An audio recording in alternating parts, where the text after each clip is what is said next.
Hello, my name is Tom Ayres, senior staff writer for the Vermont Standard newspaper in Woodstock, and this is another edition of Legislative Update here on Okemo Valley TV. My guest, as always, is State Representative Tesha Buss, and today's topic is going to be a kind of controversial one, and one that's of great import right now in Montpelier and for residents of the Mountain View Supervisory Union school district here in the Upper Valley, and that's school construction aid.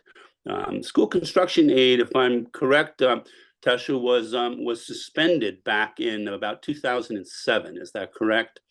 That's correct.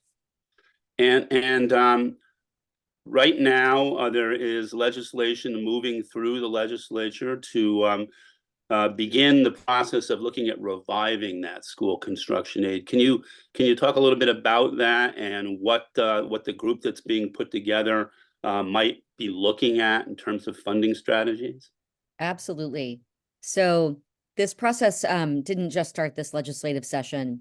This last legislative year, we passed a bill that started a working group.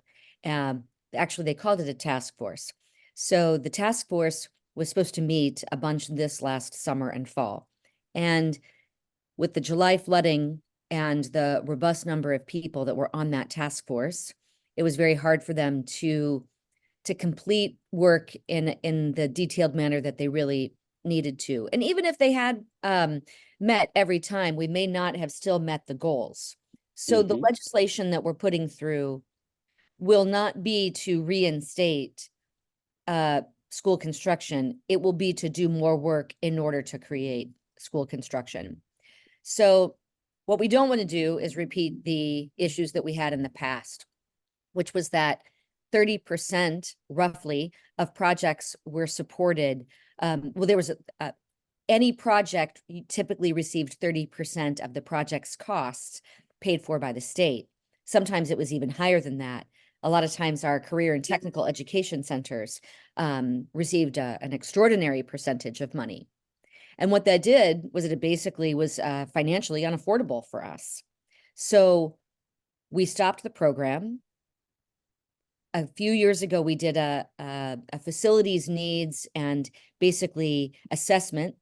It's a tool that schools self-assessed, and the need is at least $6 billion in construction aid that is needed. So as a state, we cannot obviously go out and bond for that. We have to maintain a bond rating. And in order to maintain that bond rating, you can't have too much debt. And so that's what we're looking at, is how can we assist schools not hurt our bond rating? And so there's something that the state of Massachusetts and the state of Rhode Island has created that it can assist in this particular way. And that is, you don't give a percentage up front to a project. Instead, you contribute to whatever percentage the state agrees to support school construction on an annual basis to the school's bond payment. And so what this allows us to do is to not hurt our bond rating, because we're contributing money to a municipal bond instead of the state bonding itself. And there's something called an intercept. So all the money, like every school budget and their bond payments and whatnot, like that goes into a school budget and that goes up to the state, and we figure out how to fund that, right? Well, right now that money doesn't actually go to the state. It's held locally, and then the state says, okay, keep the 32 million that you need for your school, and then send the rest back up to us.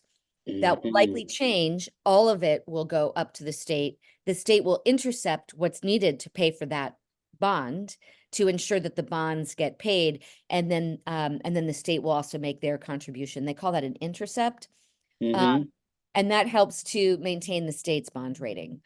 I see. So that is probably the way in which we will actually do the transactions.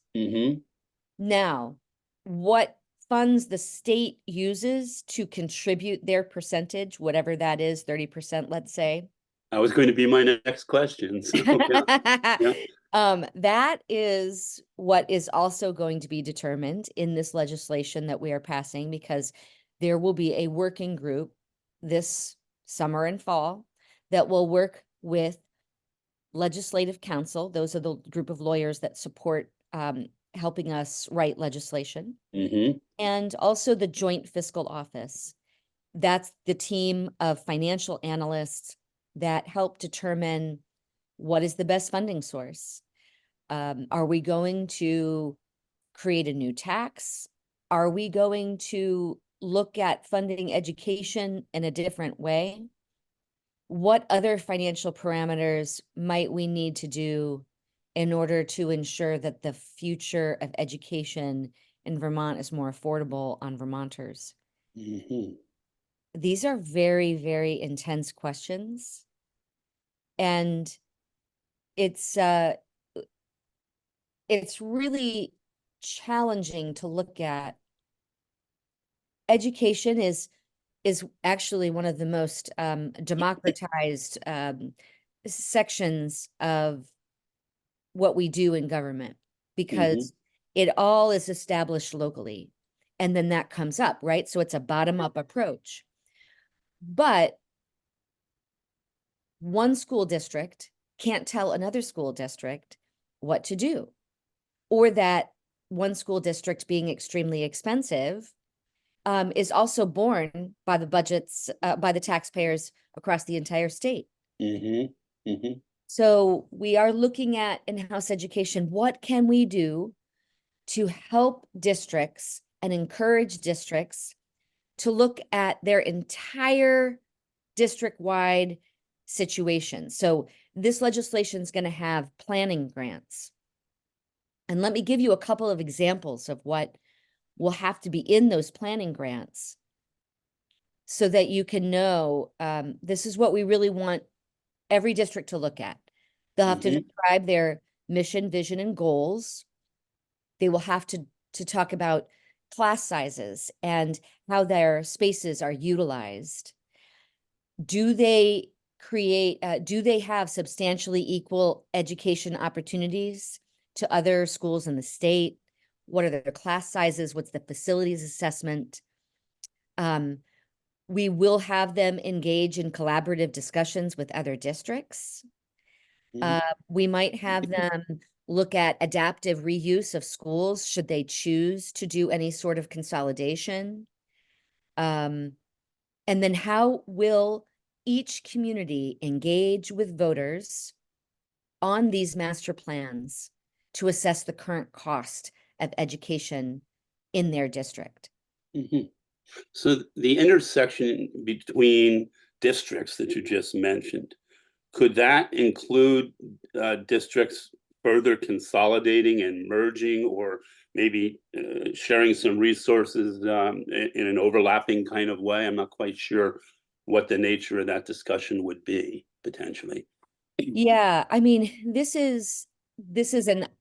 the goal is to make sure that every supervisory union, which we sometimes call them districts, and Yeah. that could be an interchangeable phrase Yeah. legislature, but essentially it is, supervisory union wide. So if you have 7 schools in your district, right now there is a district in the Northeast Kingdom, and they have, I believe it is 7 elementary schools. They are all within, 10 or so miles of one another. Mm-hmm.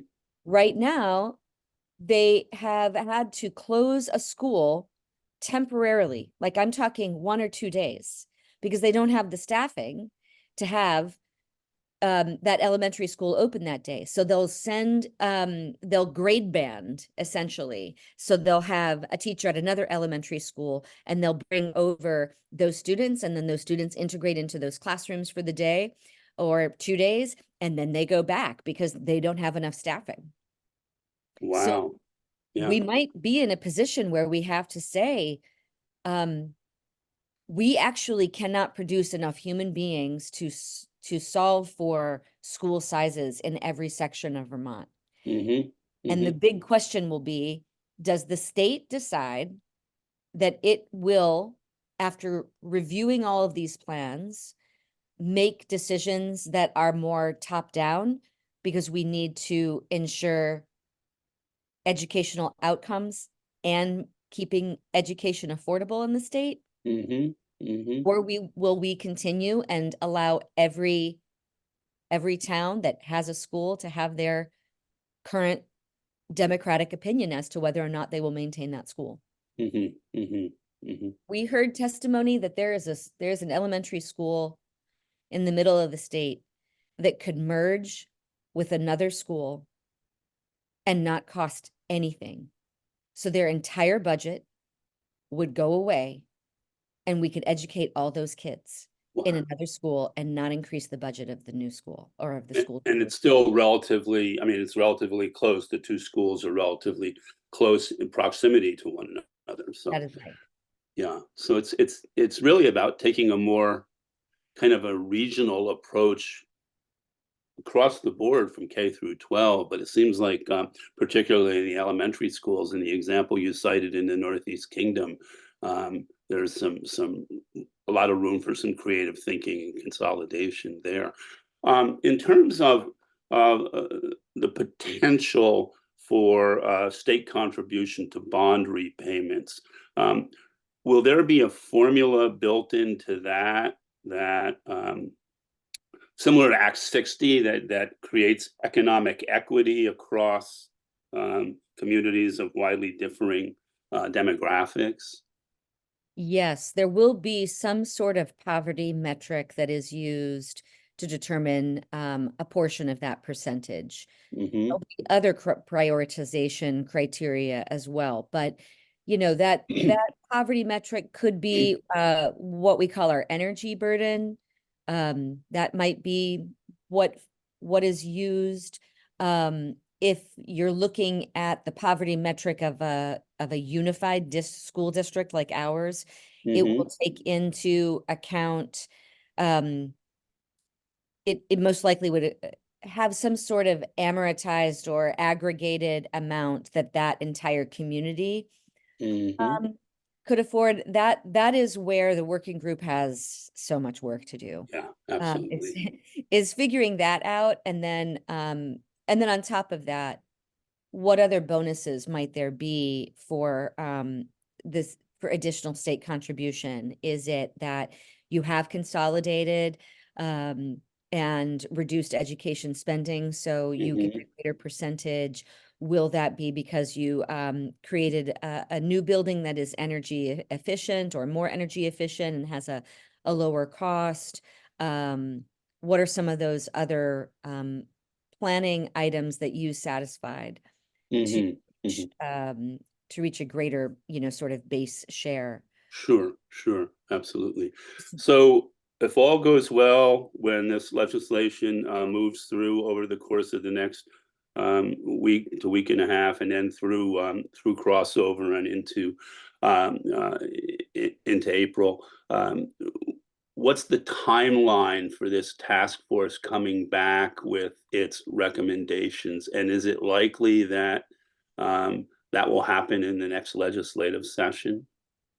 That will happen in the next legislative session. Mm-hmm. Hopefully, the task force will not have July flooding to contend with, and it will be able to work more efficiently. The recommendation has also been made to make it a smaller group so that we do not have to contend with so many differing schedules, that will Mm-hmm. allow more people to be able to be present and participating in the work on a more regular basis.